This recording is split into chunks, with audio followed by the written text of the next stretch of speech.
Permitidme que comience esta zona mixta con un poco de humor, porque resulta que allá abajo en el jardín está como invitado un hombre que se apellida Camino. De hecho, nuestro hermano estudiante de teología en el CEAS que conocéis, Miguel Camino, que está ya con su esposa, con Valeria Portela, pues justo vamos a reunirnos de todo un ratito, pues se apellida Camino, ¿no?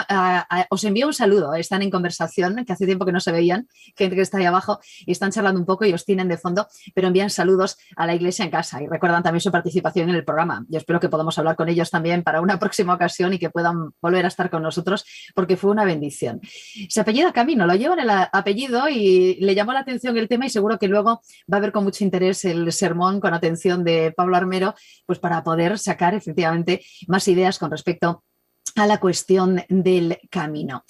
La verdad es que nos ha llevado por una serie de caminos muy interesantes y me gusta mucho la idea, luego la comentaremos en detalle con Leviel y con Richard, porque me ha gustado la idea de la parábola de los dos pródigos. Es verdad, no se me había ocurrido a mí pensar en esto y en repasar el concepto de pródigos para darle una nueva vuelta de tuerca a una parábola sobre la que hemos leído, estudiado, posiblemente predicado también y que resulta que hoy tiene otras lecturas interesantísimas con respecto a esto del camino. Yo comenzaría, y compañeros, querría pediros también una primera ya aproximación a lo que nos ha comentado Pablo, pues con alguna de las cosas que me llamó la atención al principio. Por ejemplo, recordar que Dios guardó el camino al árbol de la vida. Desde un primer momento, ¿verdad? Desde el principio de nuestra vida en la tierra, el Señor estaba guardando los caminos, estaba guardando nuestros caminos y de una forma muy especial ese camino que después de haber transitado por él, pues iba a llevar a la perdición y no a la salvación. Es una idea curiosa. Recordar esto, que Dios guardó nuestro camino. Pero también un texto de Proverbios en el que nos comentaba Pablo también, Dios dice que odia el mal camino. Dios no odia al caminante, pero odia el mal camino. De manera que es interesante constatar esto, ¿no? Que el buen camino es aquel al que ama a Dios y el mal camino es algo que el Señor odia. No le gustan los malos caminos. Lo cual no quiere decir que no cuide a quienes van caminando y que no nos invite a volver de nuestros malos caminos. Es una expresión que utilizamos muy habitualmente y es una palabra, como él también apuntaba, muy usada, ¿verdad? Muy manida. Pero tiene muchos significados esto del camino y tiene muchas lecturas muy chulas, espirituales, esto de hablar del camino. Gente religiosa, caminantes somos gente que sigue el camino. Qué interesante volver a esa idea también. Muy bien, pues vamos a comenzar nuestro repaso y vamos a plantearnos unas cuantas preguntas seguro con respecto a esto del camino y de lo caminantes, ¿no? Que podemos ser y de cómo pueden ser nuestros caminos. Hay muchas ideas. Por cierto, ¿os fijáis que providencialmente el sermón también está conectado con lo que comentábamos al principio? GPS, caminos, perdernos, volver a encontrar la dirección, volver a encontrar el camino. Si hubiéramos planeado este programa con el guión específico, no nos hubiera salido tan bien. ¿Nos entendéis, verdad? Siempre las cosas se van conectando de una forma espléndida. Y conectando, era lo que decíamos también al principio del programa. Es fantástico cómo va funcionando esto. Es una bendición que esto también pueda seguir así. Y podamos hilar unas ideas con otras. Richard, ¿cómo empezamos el camino en este repaso, en esta edición de la zona mixta? ¿Qué se te ocurre? ¿Cuál es tu primera impresión? Pues yo voy a hilarlo con la semana pasada. ¿Vale? Venga. En ese camino, en ese viaje que todos hacemos, la vida es un camino, es un viaje. Nuestro camino puede ser con destino y entonces caminamos con Dios o podemos caminar por caminar. Y cuando caminamos sin destino, caminamos perdidos, sin nuestro GPS y al final no llegamos al destino que el Señor nos ha mandado. Así que es verdad, la vida es un camino. Ahora hace falta reorientar el GPS para llegar al destino, para llegar al camino, al lugar donde Dios nos ha dicho. Ese hijo pródigo caminó por muchos sitios, pero hasta que no reorientó para volver a la casa del Padre, no encontró la felicidad. Esa es nuestra vida. Necesitamos reorientarnos para volver a la casa de nuestro Padre, que es el único que nos quiere, el único auténtico. Luego ahondaremos seguro un ratito en la parábola de los pródigos. Me acabas de recordar una canción de los 80, creo que recordar que era del grupo Talking Heads, que se titulaba Road to Nowhere, la carretera a ninguna parte. Es verdad, podría ocurrir muchas veces, gracias por el símil, ¿no? Que podamos estar caminando sin destino. hacia ninguna parte y nos hayamos ido, ¿verdad?, a algún lugar que no nos lleva en realidad a ningún destino. Es muy interesante constatar esto. Nosotros sí tenemos un destino. Él lo ha hablado Pablo también al final del sermón. Nuestro destino está claro, está dibujado. Luego lo recordaremos también. Muy bien, pues Levi, ¿qué se te ocurre? Primera aproximación también a la reflexión sobre el camino. Sí, y bueno, es que lo hemos hablado en la mañana, hay caminos que al hombre se le parece derecho, pero su fin es camino de muerte. Y yo busqué aquí en el internet y recordando versículos que ya que conocemos, ¿no? Pero cuando empezó a hablar acerca del pastor del camino, y entonces dice, el único camino para ir a Dios es Cristo, porque fuera de él no hay una verdadera excelencia de su carácter, porque el versículo dice que yo soy el camino y la verdad y la vida. Nadie viene al Padre sino por mí. Entonces, cuando erramos el camino, es que hemos errado la dirección hacia Cristo. Entonces, es como que si todo, como tú decías, todo el programa de hoy se va hilando para que podamos comprender que donde estemos parados y estamos viendo, debamos direccionar. O si estás yendo en el camino correcto, sigue adelante, porque estar con Cristo es lo que decía Richard en la reflexión anterior. Dios se preocupa es por nuestra salvación. Y ese es el camino que quiere que nosotros sigamos. Fijaos que hay ideas hiladas también, algo que comentaba Richard antes en la escuela sabática, ¿no? Porque hablamos de Enoc, hablamos de Noé, ¿verdad? Y estos personajes que se dice caminaron con Dios, caminaron al lado de Dios. Somos nosotros, como preguntaba Richard antes, los que caminamos con él, es el que camina con nosotros. La verdad es que tiene muy interesantes matices esto, pero todos estos personajes compartían, ¿no?, pues características muy parecidas. ¿Qué significa? ¿Cómo lo traduciríais vosotros? Esto de caminar con Dios, ¿y qué significa realmente esto? Él nos decía que, nos dijo Pablo, me pareció muy interesante lo que nos comentaba el pastor, que no estamos hablando de dos amigos que caminen juntos sin más. Esto no es un paseo, ¿no? Estamos hablando de algo que es mucho más profundo que todo eso.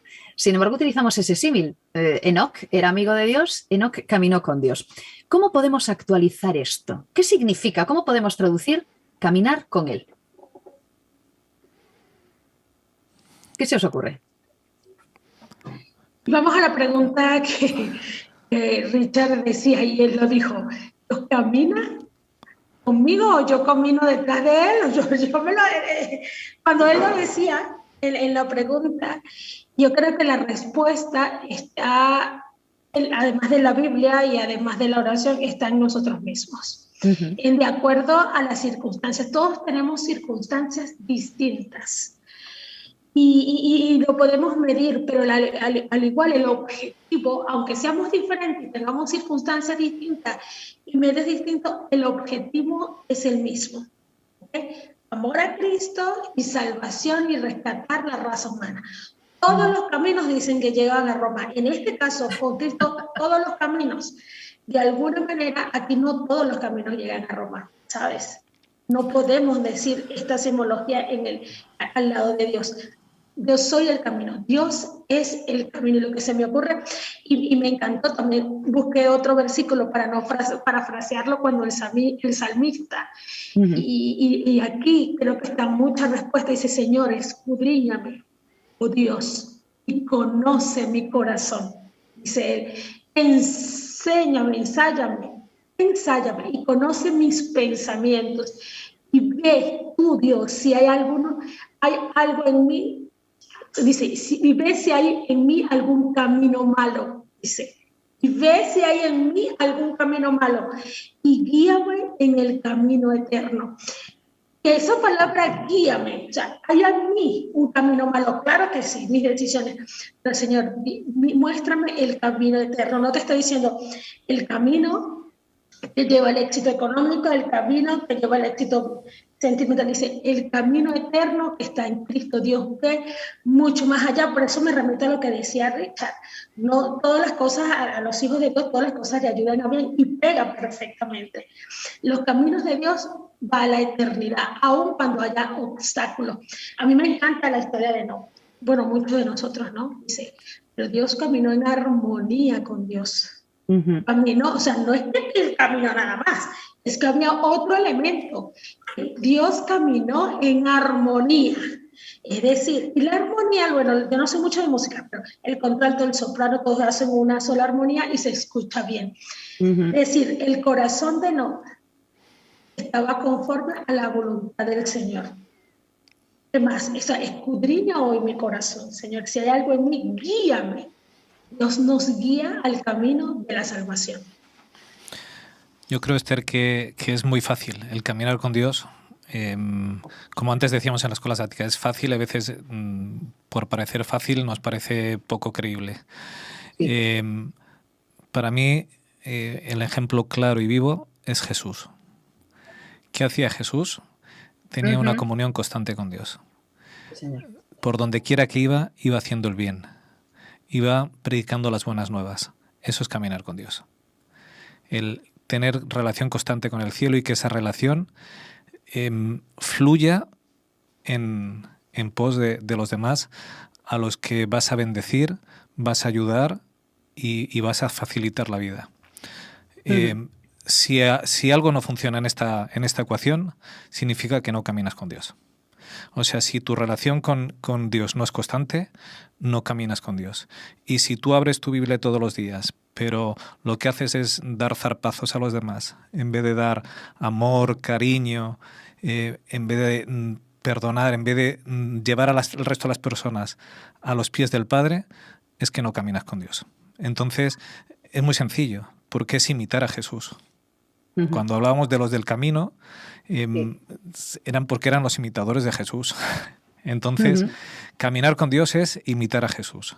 Si no lo imitas y los resultados no son los que Jesús provocaba, es que algo estamos haciendo mal y tenemos que recalcular. Vuelvo a esa primera reflexión. Tenemos que recalcular la ruta.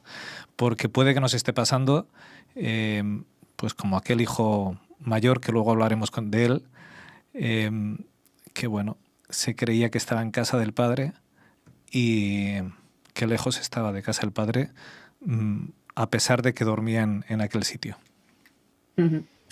Me resultó muy curioso, precisamente, girando en torno a lo que acabas de decir, ¿no?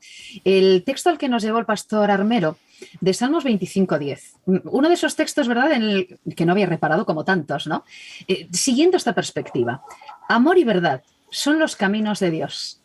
Amor y verdad. Amor y verdad es Jesús.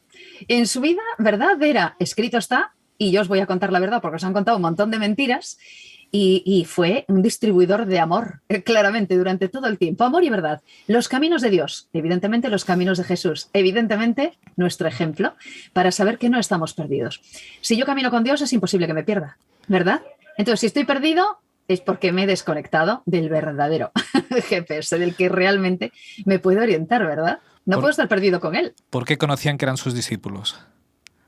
Porque se amaban unos a otros. Claro, efectivamente. Si el amor no fluye, olvídate sí. que algo está funcionando mal, te estás engañando. Esto es así. Así es, así funciona. Me ha resultado muy curioso, así a modo de resumen, lo que nos decía también el pastor. No sé qué pensáis sobre esto y ahora nos vamos a la parábola un rato. Con respecto al camino, he tomado nota muy rápidamente de lo que decía, espero no haberme perdido la idea general, pero él nos hablaba del camino como una forma de relacionarse con Dios, siguiendo el criterio de Dios y además con una armonía entre lo que creo y lo que hago.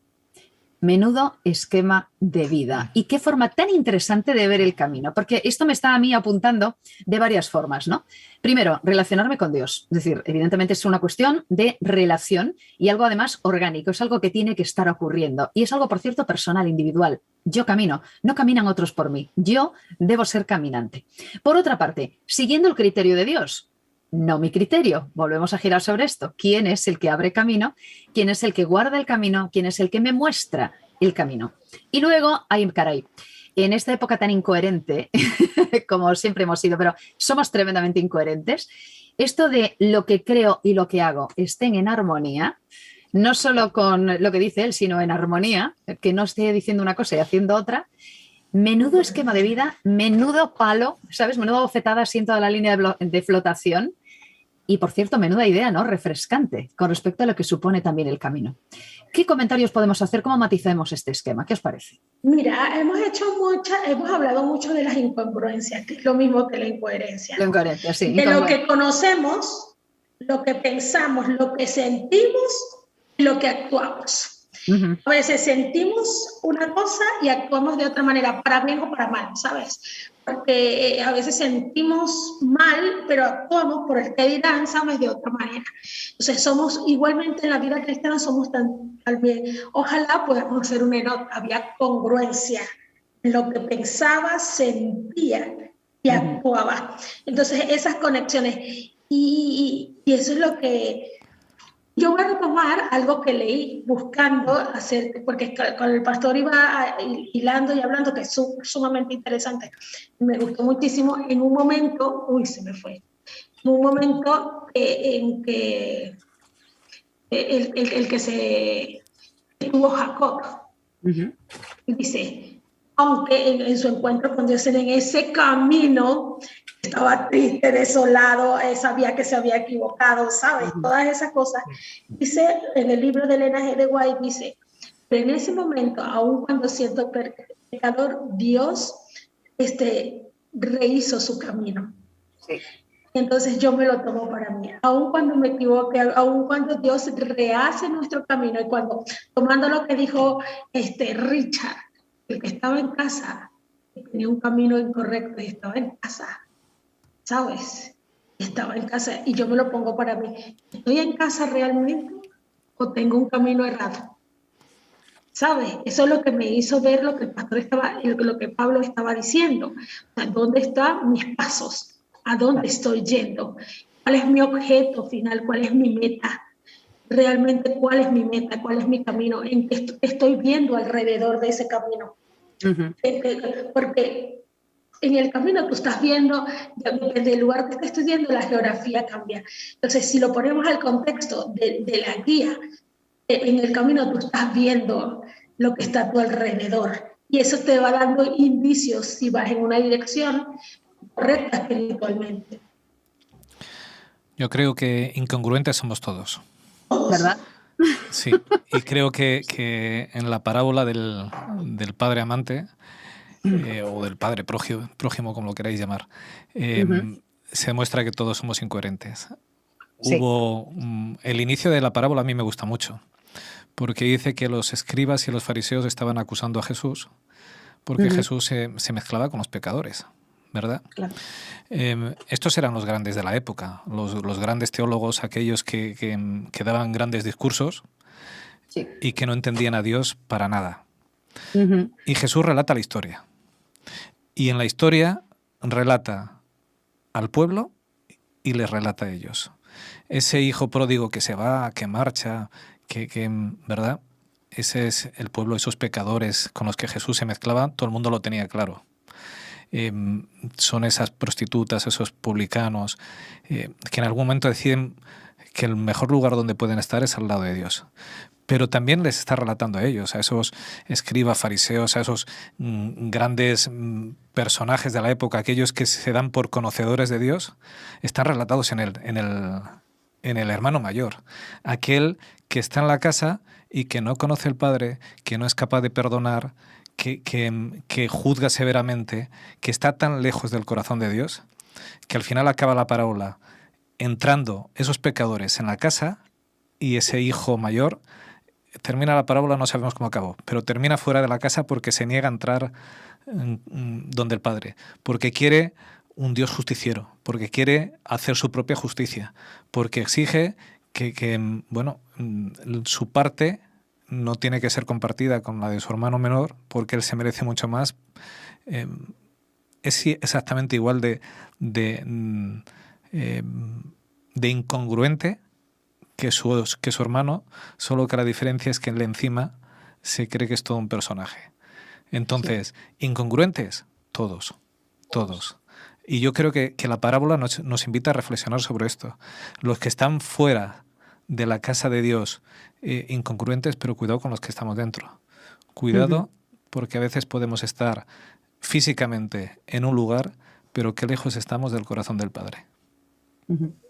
¿sabes? En esa línea que marcas también con respecto al hermano mayor. Yo tuve mis peleas, ¿no?, con la idea del hermano mayor, porque, claro, en general se suele hablar de 2 de los personajes y se suele quedar atrás, ¿no? Yo soy la hermana mayor de 6. Yo te iba a decir, claro, eres la hermana mayor, ¿no? Soy la mayor de 6 personas, ¿no? De 6 hermanos. Entonces, claro, el concepto de primogénita, a mí en mi casa cuando era pequeña me llamaban prima por primogénita, ¿no? Mis padres a veces decían, prima, ven acá, aparte de mi nombre, ¿no? Me hacía mucha gracia porque era la primogénita. Y era una palabra que utilizaba mucho en casa, entonces a mí me resuena de una forma muy especial, ¿no? Primogénito, primogenitura. Me hace gracia la historia de la primogenitura, del famoso tema de las lentejas, Jacob y Esaú. Siempre me resultó muy curioso y decía, ¿qué pasa con esto de la primogenitura, no? Entonces, bueno, y a veces, claro, como todos, me he peleado con la idea, oye, que el hermano mayor estaba en casa, aparentemente se portaba bien, no había dilapidado la fortuna del padre, en principio había recorrido otro camino, ¿no? No se había ido por el camino aquel de la perdición. Sin embargo, claro, van pasando los años, aprendes y te vas dando cuenta de que efectivamente la hermana mayor era otro problema y un problema grave. Y hoy ha dicho algo el pastor. Todo era apariencia, porque la primogenitura, que no se nos olvide, que era, además de llevarse las 2/3 partes de dinero, era quien era el responsable, el sacerdote espiritual de la familia.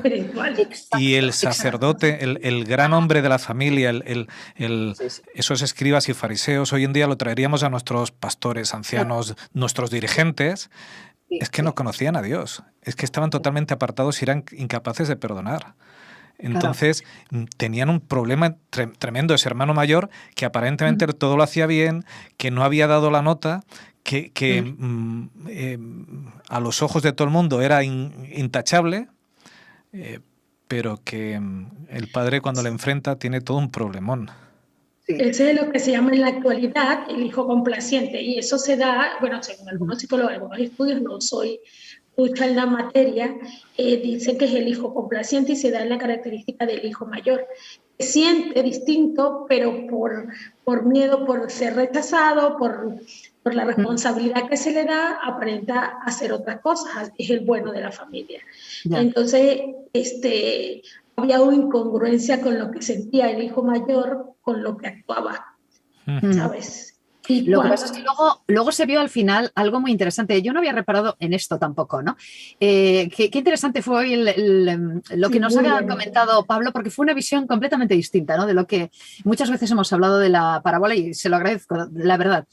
Nos habló, bueno, y claro, te lleva una idea, ¿no? El hermano mayor no se alegró de que el hermano volviera. Es decir, ahí estábamos hablando de esto, ¿no? Se supone que él era el guía espiritual, pero él no estaba contento, todo lo contrario.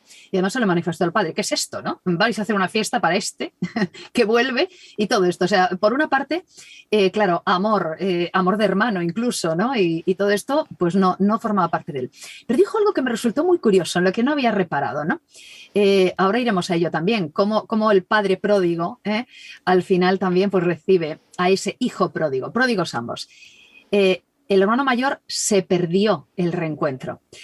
Nos dijo que, es verdad, uno de los momentos más bonitos, bueno, el gran momento de la parábola es ese abrazo y ese reencuentro del padre y del hijo pródigos. El hermano mayor, ¿dónde estaba en ese momento?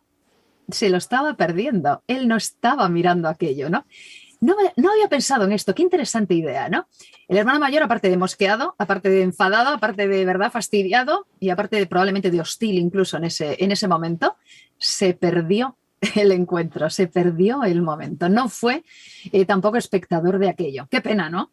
Cuando fue un momento precioso, ¿verdad?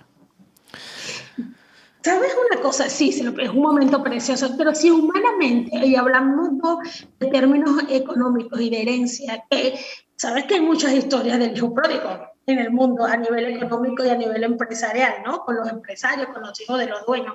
Hay muchas historias. Si nos ponemos humanamente sin tener la misericordia y la gracia de Dios, muchos de nosotros estarían de acuerdo con la actitud, perdónenme mi sinceridad, ¿no? Con la actitud del hermano mayor. A ver, pongámonos.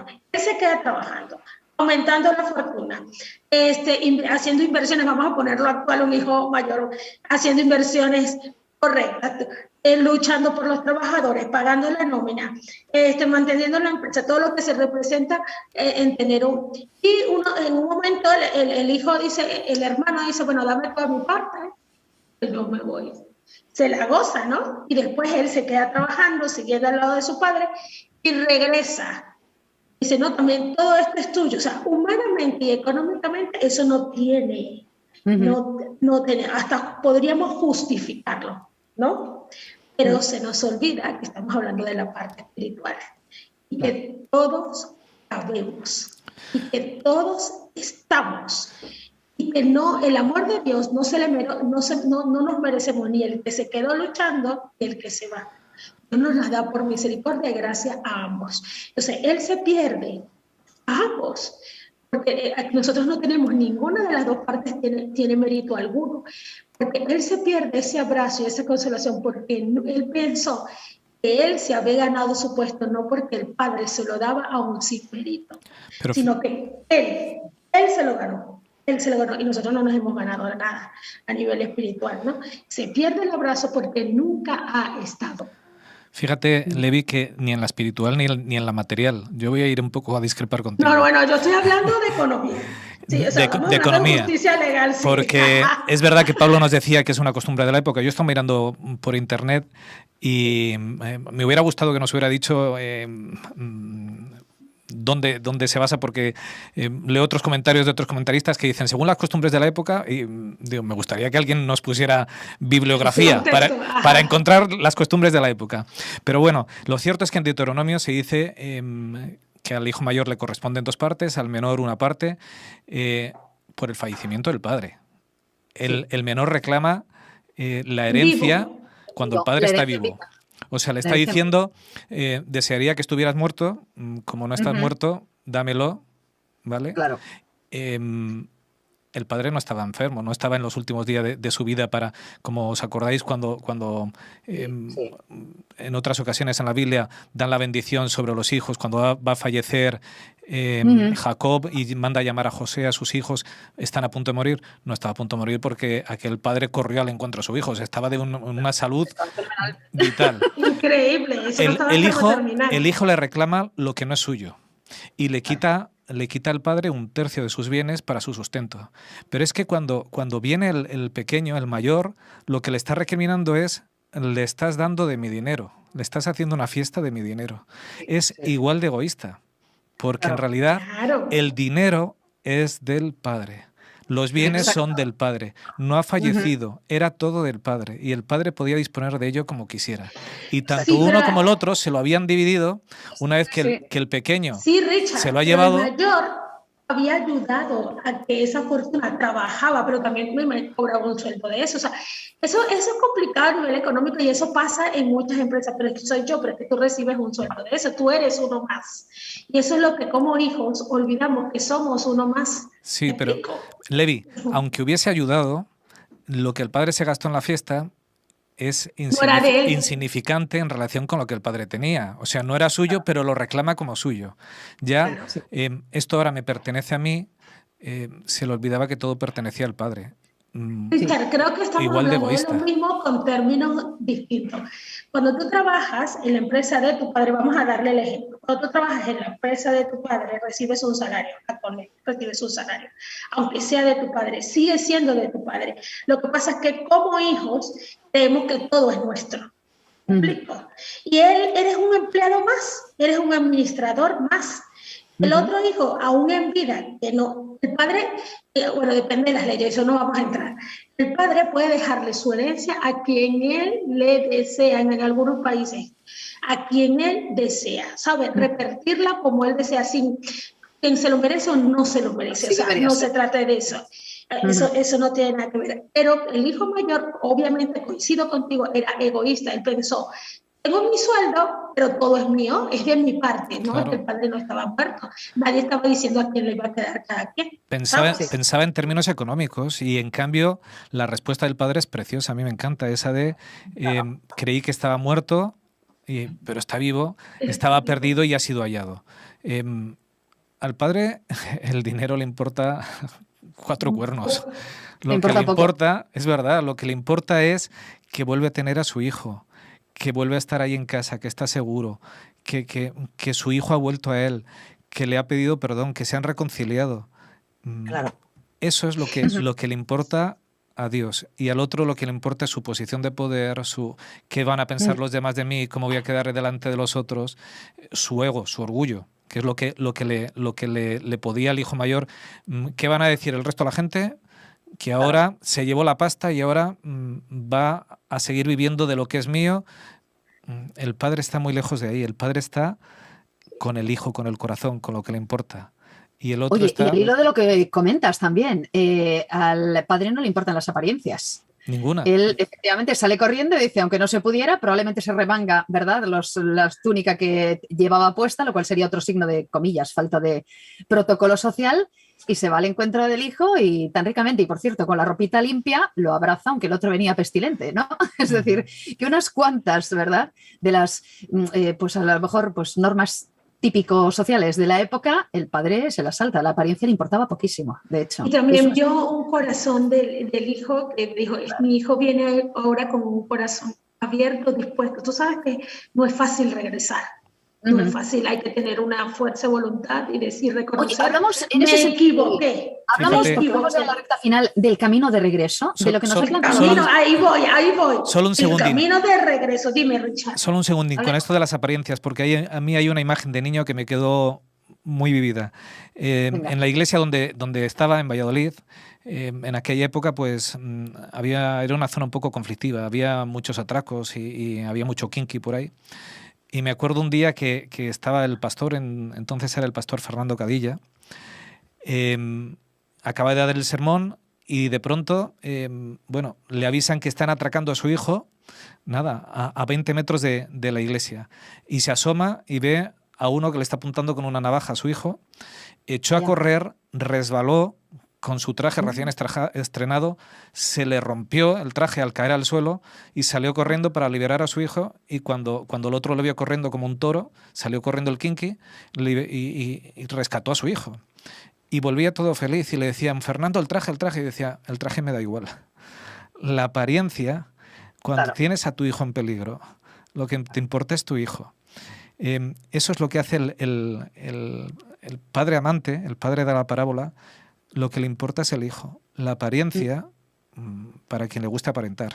Lo importante son las personas. Y eso es lo que se ve en la parábola de un padre que le da igual que al resto le resulta que no es decoroso correr. Si es que me da igual, si es que estoy deseando abrazar a mi hijo, si es que llevo no sé cuántos meses saliendo aquí a la ventana a ver si le veo venir, y lo que opinen los demás me da igual. Quiero abrazarle, quiero besarle, quiero arroparle como se merece. La apariencia no vale para nada, nunca. Yo creo que pasaríamos horas hablando de esta parábola, mucho tiempo, el camino de regreso.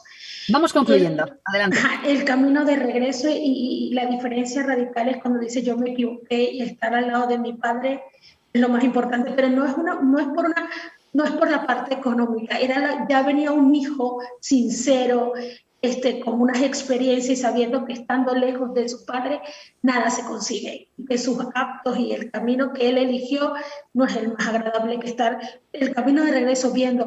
Yo me imagino el susto que sentiría porque él no sabía lo que se iba a encontrar. Dice el regaño, no importa que yo sea un obrero pero estoy cerca de mi padre, no importa cómo me acepto, y el reconocer cuando yo he fallado. No voy de orgullosa de decir, bueno, que me acepten porque yo soy su hijo, sino iba con una actitud de humildad y una actitud de aceptar y las consecuencias de sus errores. Es que todos hemos hablado de los hijos, y cuando yo siempre me pregunto, poco hablamos de ese padre. Yo soy una tía, porque no soy madre, pero soy una tía. Pues cuesta ser ese padre, decir, hijo, no te vayas, no lo hagas, y lo llamaría todos los días, le mandaría un mensaje. Cómo ese padre lo dejó ir y sabía que esa experiencia, si Dios lo permite, iba a volver a regresar, pero iba a regresar un hombre nuevo, ¿sabes? Y el que estaba ahí no aprovechó la bondad, la misericordia, el amor y el ejemplo de su padre. Entonces eso también, yo concluyo eso. Cuán aprovecho, cuánto mis ojos están viendo el camino que el Padre me está mostrando, aún cuando yo creo que estoy a su lado. Que no es por mérito propio, que no me merezco nada, que Él me da la gracia y la salvación porque hizo, no porque yo haga algo especial. Yo creo que Richard y yo estábamos hablando de lo mismo, pero en contextualidades distintas y con lenguaje distintas. claro que fue egoísta, claro que creía que se lo merecía. Estaba pidiendo algo que no le tocaba, porque su padre no había decidido a quién le tocaba la herencia, siendo hijo, como te dice, primogénita o no. Lo segundo, también tenemos derecho a volver. Ahora os pediré una ronda final, pero sí, dinos, Richard. Sí, para mí en el camino de regreso el hijo pródigo es un valiente. Sí. Es un valiente y además alguien que conoce al Padre, que conoce el corazón del Padre.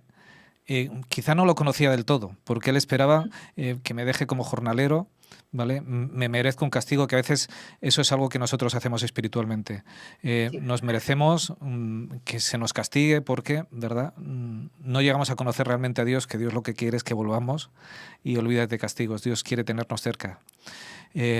Conocía al Padre, aunque no con la profundidad de vida. Pero fue un valiente porque hay que tener valor para regresar a la casa. Había salido, lo trasladamos en un Porsche, ¿verdad? Un Ferrari, había salido de su casa y volvía como un homeless, con su carrito del Mercadona lleno de basura, regresaba así a la casa de su padre.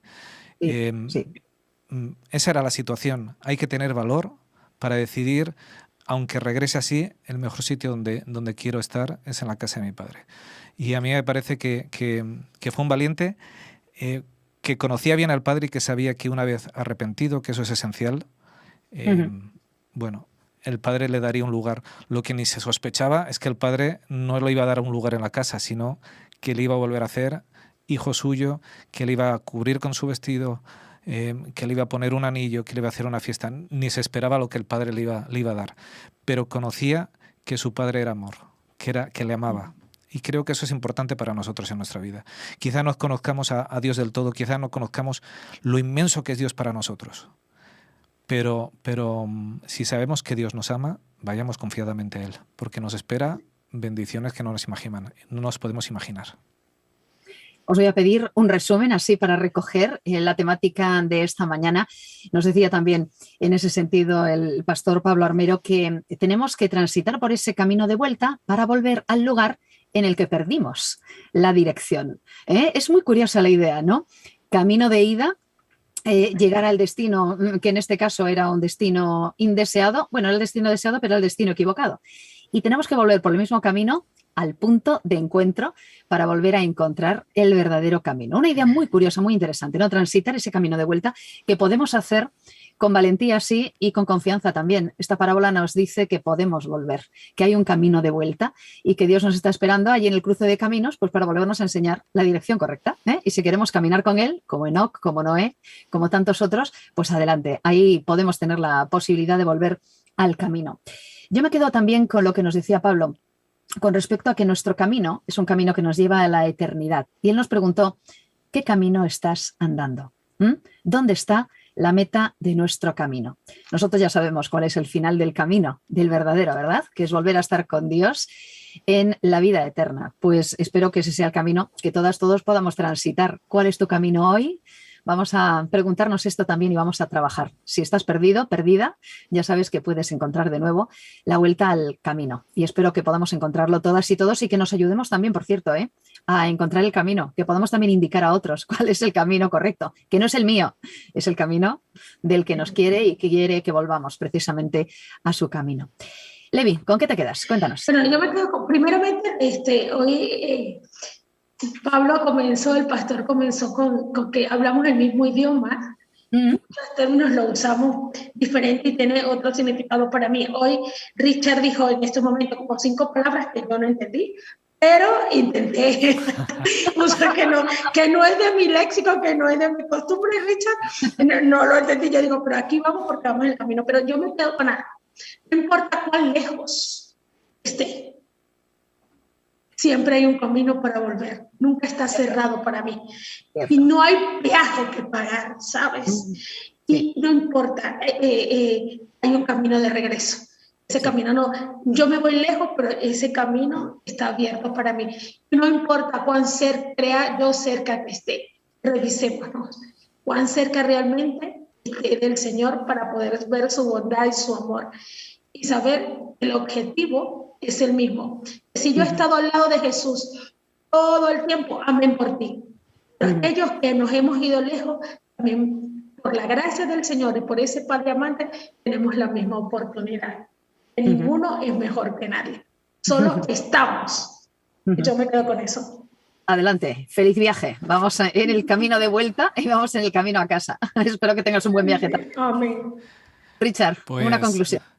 Pues si en algún momento te sientes que no eres feliz en la vida, sientes que, bueno, tu vida está vacía, es hora de volver al Padre.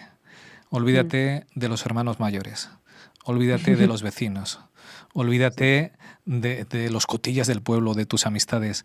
Olvídate de todos y céntrate en el Padre, que está esperándote para abrazarte y para darte la bienvenida. Yo estoy deseando recibir ese abrazo, deseándolo de todo corazón y encontrarme con mi Padre, con mi Señor, aquel que hizo tanto por mí. Solemos decir que estamos en el mismo barco. Bueno, la verdad es que estamos en caminos muy parecidos, ¿verdad? Estamos en el camino a casa, de manera que, bueno, como caminantes que somos todas, todos, y así debería ser, vamos a intentar ayudarnos, vamos a intentar también caminar y transitar de una manera constructiva, positiva, vamos a intentar llevar el camino también de la mejor forma y hacer a otros, ¿verdad?, que lo puedan llevar. No seamos piedras de tropiezo, no hagamos tropezar a otros, en verdad, intentemos, pues dentro de la parte que nos toca, vamos sumando ideas, ser caminantes también amables y poco a poco pues irnos acercando. Ya queda menos, dista menos Canaán, solemos cantar, así que bueno, aunque los pies vayan sangrantes, pues en el camino estamos, si es el camino correcto, pronto llegamos, que esto se acaba pronto, así que adelante, ojalá podamos reunirnos todos en el camino y en esos caminos que nos llevan al río de la vida.